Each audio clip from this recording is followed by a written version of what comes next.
নমস্কার বন্ধুরা, তোমাদের সকলকে স্বাগত আমাদের এই চ্যানেলে। আশা করি সবাই ভালো আছো। যারা এসএসসি সিজিএল 2024-এর ফর্ম ফিল আপ করেছিলে, সেটার ফর্ম ফিল আপ কখন হয়েছিল? সেটা হয়েছিল তোমাদের জুন থেকে জুলাই মাসের মধ্যে ফর্ম ফিল আপ হয়েছিল তোমাদের। এইটার সিপিটি 1 বা টায়ার 1-এর ডেট এসএসসির তরফ থেকে পাবলিশ করে দিয়েছে। এটা হলো এসএসসির official website.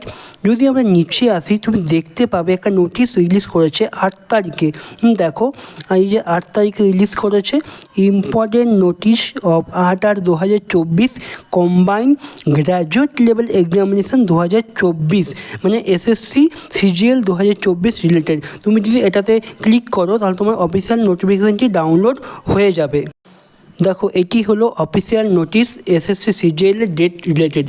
Staff selection commission, new Delhi. Important notice, the commission has decided to conduct the combined graduate level examination 2024 tier 1, মানে সিবিটি 1 যে ডেটটা বলছে, 9 সেপ্টেম্বর থেকে 26 সেপ্টেম্বর 2024।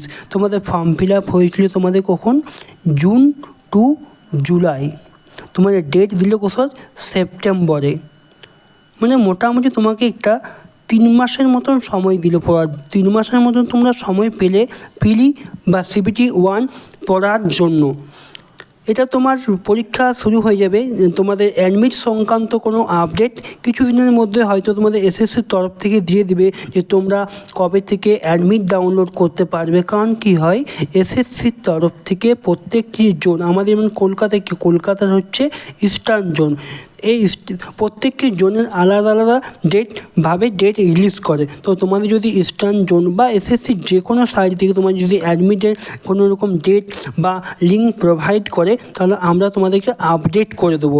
এই ধরনের আপডেট যদি তুমি নেক্সট মানের মতন পেতে চাও, তাহলে চ্যানেলটিকে অবশ্যই সাবস্ক্রাইব করে রেখো, এবং ভিডিওটি তোমার যদি উপকার হয়ে থাকে তাহলে অবশ্যই লাইক করো এবং শেয়ার করো। ধন্যবাদ।